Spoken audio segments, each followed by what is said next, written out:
Hello friends, welcome to my YouTube channel Rajveer education academy. आज हम पढ़ेंगे चैप्टर 5 समांतर श्रेणी की प्रश्नावली 5.3 का प्रश्न 13वां।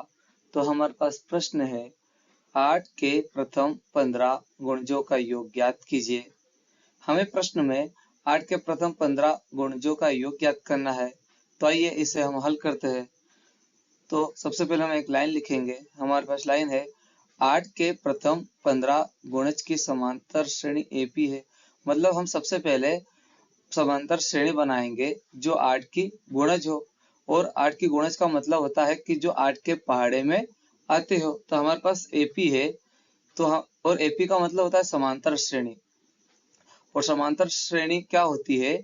वह श्रेणी जिसमें प्रत्येक संख्याओं के बीच का अंतर बराबर हो। मतलब यहाँ 8 और 16 के बीच का अंतर 8 का है, 16 और 24 के बीच भी यह अंतर 8 का है, 24 और 32 के बीच भी अंतर 8 का है। इसका मतलब कि प्रत्येक संख्याओं के बीच का अंतर बराबर है, तो यह एक समांतर श्रेणी होगी। और हमारे पास इस समांतर श्रेणी में कुल 15 पद है, और इन 15 पदों का हमें योग ज्ञात करना है। और यह समांतर श्रेणी हमारी 8 की गुणज है। तो हम इस समांतर श्रेणी के अकॉर्डिंग गिवन डाटा लिखेंगे। तो हमारे पास दिया है प्रथम पद a बराबर 8। ये जो हमारा समांतर श्रेणी का पहला पद है, यह हमारा प्रथम पद कहलाता है। और पदों की संख्या हमारे पास 15 है, तो यहाँ पर कर देंगे पद n बराबर 15। और इन दो संख्याओं के बीच का अंतर हमारा सारोंतर d कहलाता है। और दो संख्याओं के बीच का अंतर 8 है, तो यहाँ सारोंतर d बराबर 8 आ जाएगा। अब हमें 15 पदों का योग ज्ञात करना है जो 8 का गुणज हो। तो इसके लिए हम लिखेंगे कि एपी के प्रथम n पदों के योग के लिए हमारे पास जो समांतर श्रेणी होती है उसे एपी बोला जाता है। तो इसके लिए हमारे पास फार्मूला होता है एस एन बराबर एन अपॉन 2 स्क्वायर ब्रैकेट में 2a प्लस स्मॉल ब्रैकेट में n माइनस 1 और गुणित में d।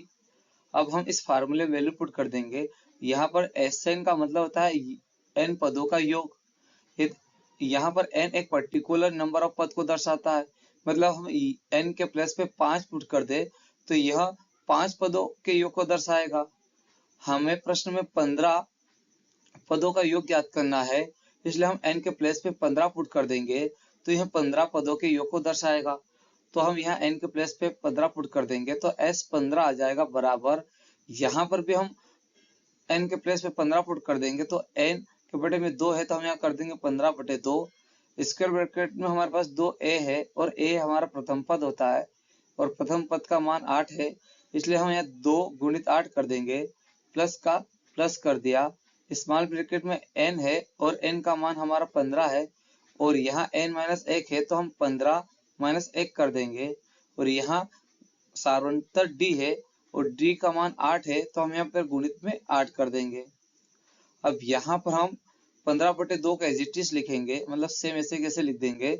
और यहाँ 2 गुणित 8 करेंगे, और यहाँ 15 माइनस 1 कर देंगे, तो हमारे पास संख्या आ जाएगी s 15 बराबर 15 बटे 2 ब्रैकेट में 2 गुणित 8 करेंगे तो 16 हो जाएगा।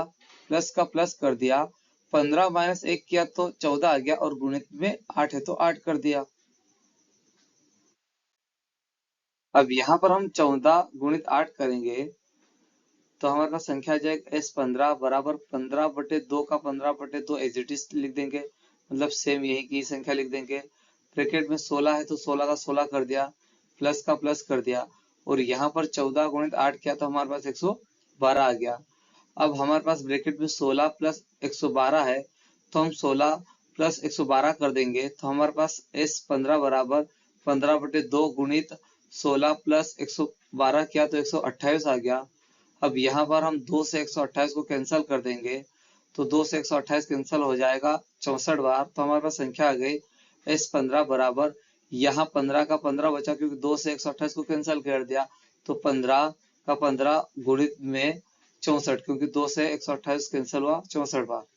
अब हम 15 गुणित 64 कर देंगे, तो s 15 बराबर आ जाएगा 960। और यहाँ पर 15 का मतलब होता है कि यहाँ 15 पदों के योग को दर्शाता है, और 15 पदों का योग है हमारा 960, और यही प्रश्न में पूछा गया था। तो हम यहाँ पर लिख देंगे कि अतः समांतर श्रेणी एपी में 8 के प्रथम 15 गुणजों का योग 960 है। ये हमारा आंसर होगा। आई होप कि यह वीडियो आपको पसंद आया होगा। यदि यह मेरा वीडियो आपको पसंद आया हो तो प्लीज मेरे वीडियो को लाइक करें, सब्सक्राइब करें और शेयर करें। धन्यवाद।